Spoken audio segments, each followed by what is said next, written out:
Marina, please tell us where exactly you have come to visit, where you've come from. From Ukraine, from a city called Dnipropetrovsk. Okay. It's central part of Ukraine. It's the central part of Ukraine, a city called Dnipropetrovsk. And the reason for this interview is actually because you run one of the biggest shelters there, basically single-handedly. You're the CEO of the shelter. Yeah, big boss. The woman behind this whole idea. Was it you who established the shelter and who started Shelter friend, yes. Yes. How long have you been working there? 9 years. For 9 years. So what made you actually establish a shelter for dogs and cats? Well, frankly speaking, everybody is surprised from the answer on such questions because I got such questions before. But the main reason is international experience. And because most of my life I lived abroad, not in Ukraine. And for personal reasons, I came back to Ukraine 9 years ago and volunteering in many countries. I really did volunteer in many countries, like in Tanzania, in Emirates, in Bangladesh, and everywhere. I was connected with animals and with poor children. So I came back to Ukraine in 2010 for my personal reasons, and from Bangkok actually. And I decided that it's possible also. Before that, in 2010, we had one shelter in Kiev and in Donetsk, and nothing was in Dnipropetrovsk. And Dnipropetrovsk is the third city, or even maybe the second in Ukraine, with population over 1 million. The third largest. The third or the second, well, most probably the third. So why not? Everybody was telling me it's crazy, and it was crazy having a newborn baby and starting something like this. But well, I can say first 5 years was a disaster. Now it's already better because my idea from very beginning was not just build a shelter. You know, some shelters they are built and they have like 2,000-3,000 of animals, you know, and then it's like end of it. My vision is for any shelter. I know there are thousands of dogs and cats on the streets that are in trouble, but every person who runs any shelter or any charity organization, they have to see how much they can handle. And my main vision is not only to save lives, but to improve the conditions, because many dogs and cats, they live in the shelter all life. Improve the conditions in the shelter. Yeah. Okay. What can we do as we're sitting here and listening to your words?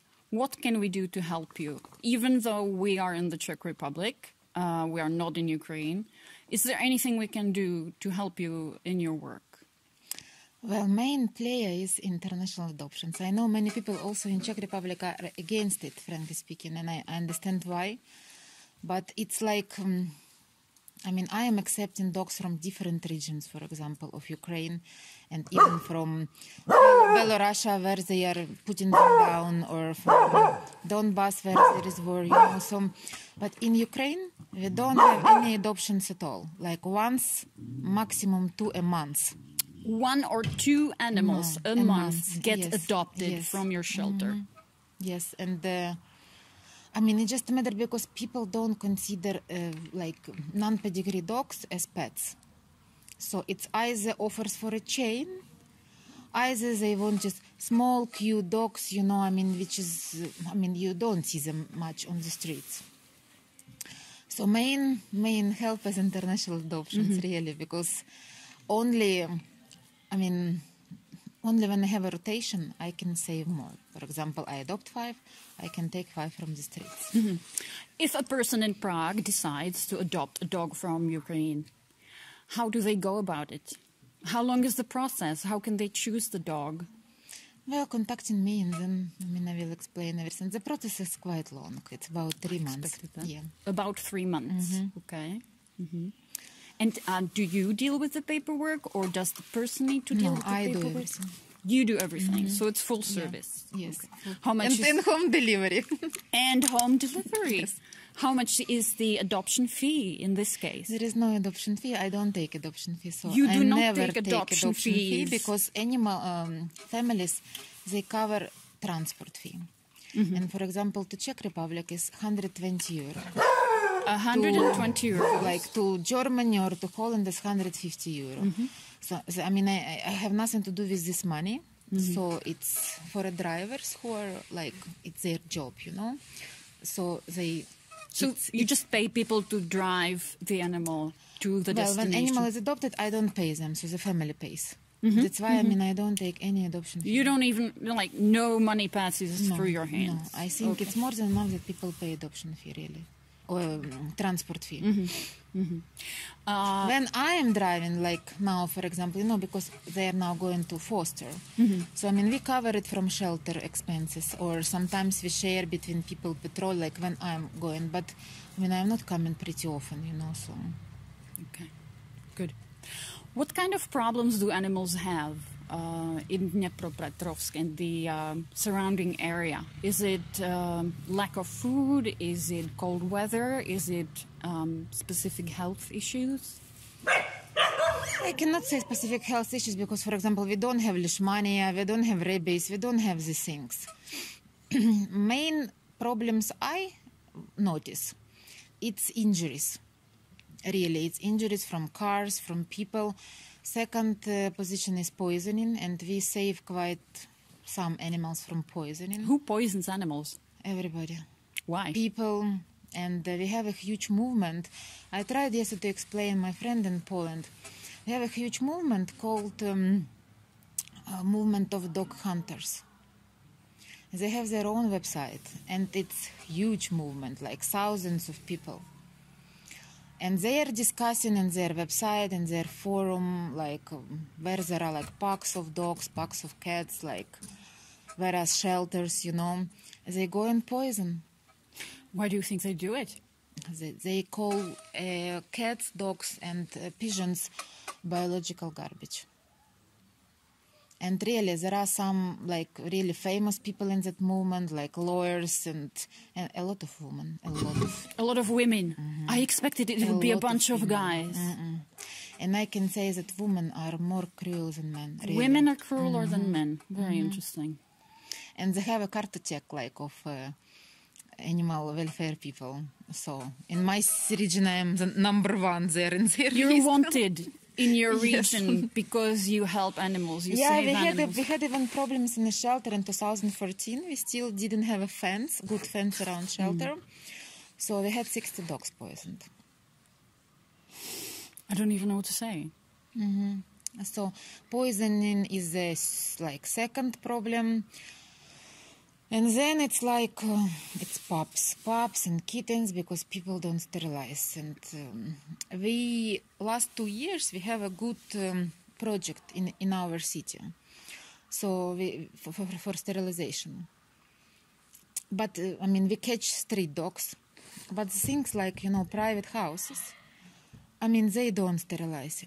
And there is no law to push them to sterilize. And then all those pups and kittens, they are going to the streets.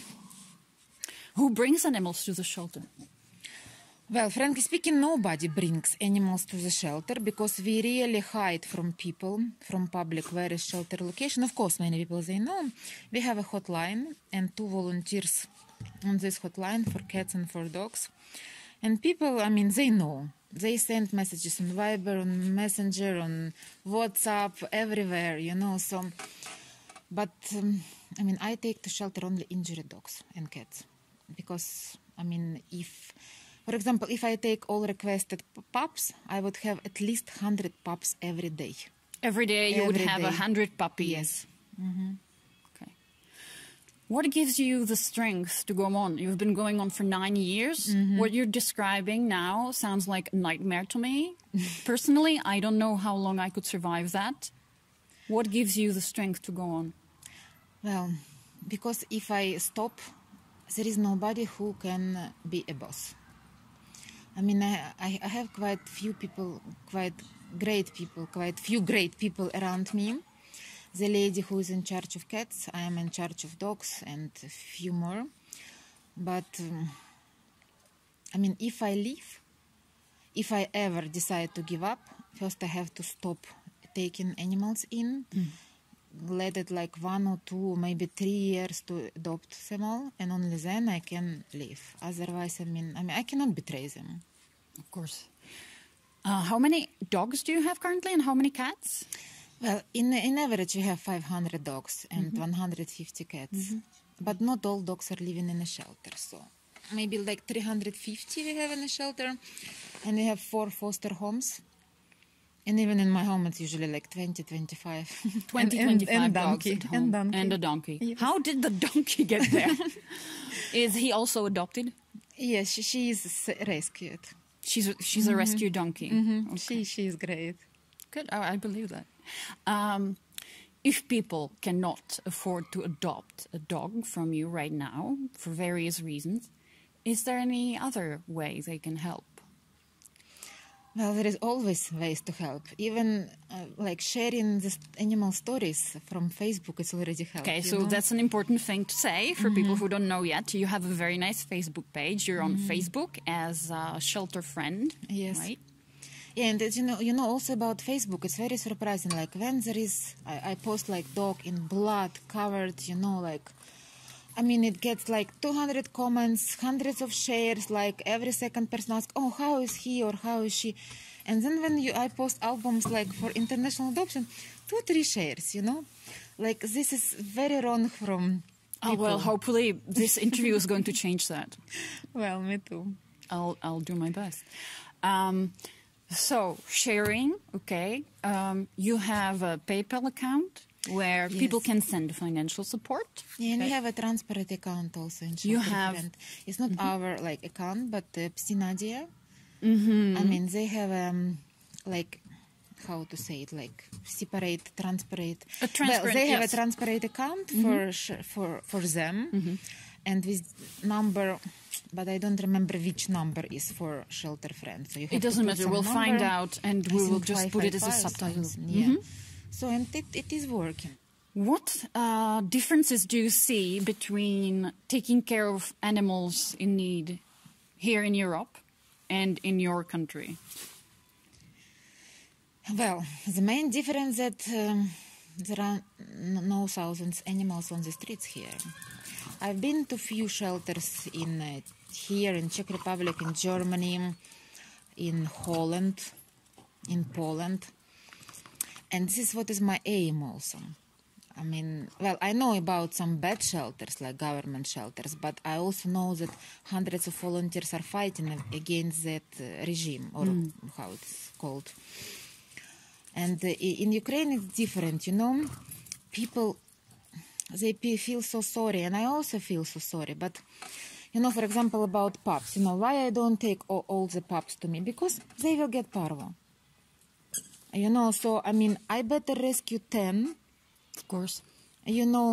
fully vaccinated, I mean, in foster house, then they move to shelters, and another 10.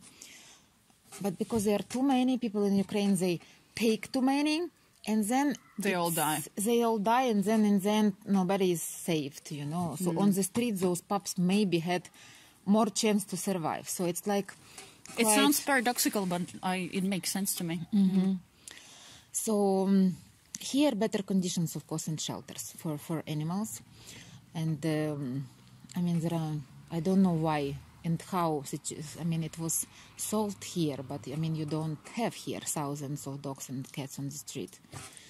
We don't. You call the police whenever you see a dog which is lost. You just But in call the Ukraine, police. people also call the police, and police called me. Call me all the time. And 3 o'clock at night, they can call and say, oh, here is like... I don't know, bull mastiff. Can you come and take it because we are afraid? We're afraid of it, Yes. of course. Can you please come and help us? Wonderful. Wonderful. So there are no state shelters, government-owned shelters, or city-owned shelters in Ukraine? No, there is only one state shelter in city Kharkov, and it's 5 days, and then euthanization. So there is no homeless dogs in Kharkov because they're all killed. This is so sad. And this is also, I mean, we also take sometimes dogs from Kharkov, because to get a dogs from that pond, I mean, you need to pay. So sometimes volunteers, they buy our dogs from there, and then we take quite few from there also. But the system you cannot change. You were telling me when we were talking before the interview that you have about 55 kennels, you said? Yes. And sometimes you have to clean them out single-handedly, Well, basically? pretty often. Pretty often? Yes. Okay. Not only 55 kennels. We have big shelter, I can say. It's 55 kennels, but I don't put 10 dogs in each kennel. No, it's maximum 4. And it's like quite big shelter or kennels. And we have 5 areas. We called it gardens.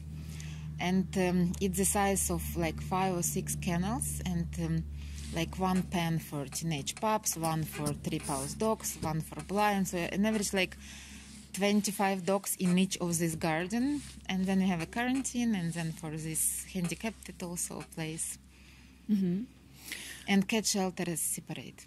Okay, so you have 2 parts. One is the dog part and one is the cat part. You're in charge of the dog part, and you have a colleague who is in charge of the cat part. So you said approximately the number of dogs is 500. 500, On average, we have 500 on average, dogs, and cats 150. 150. Okay, so there are basically 2 people who are in charge of this shelter. We are in charge. Me and Alicia, we are in charge of like operations, you know, main things. But when there is no people, we do all the job, from cleaning cat toilets and dog kennels to going for interviews, you know. Yes. Who's taking care of the dog part now when you're here? Well, the lady who I told you. Yeah. So I have one worker on a salary, and she's living there, and she's a great woman. She's been here a couple of times with me. But mostly we rely on homeless people. So that was very interesting. Can you tell us more about that?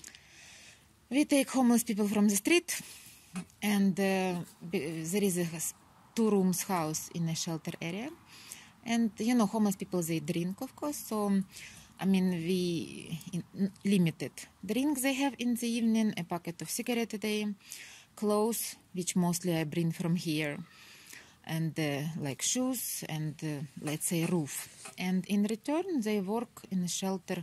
We don't pay, because if you give those people money, I mean, they will be drunk and then no work will be done next day. So during the last years, like many people really went through shelter, you know, and homeless people, you never know from where they are coming. So we had all type of homeless people and killers and whatever we had. But some of them are really nice, and some of them are staying. I mean, no, but now we have only 2, and it's quite difficult now. I see. Okay. So theoretically, if there was a person who decided that they want to come out there and help you with all the manual work, it would be possible. Yeah. Yeah. It is. Okay. Just, you know, Ukraine is different from here. Like, for example, this village is located quite far from Prague. Shelter is located 17 kilometers out of the city, but there is no roads.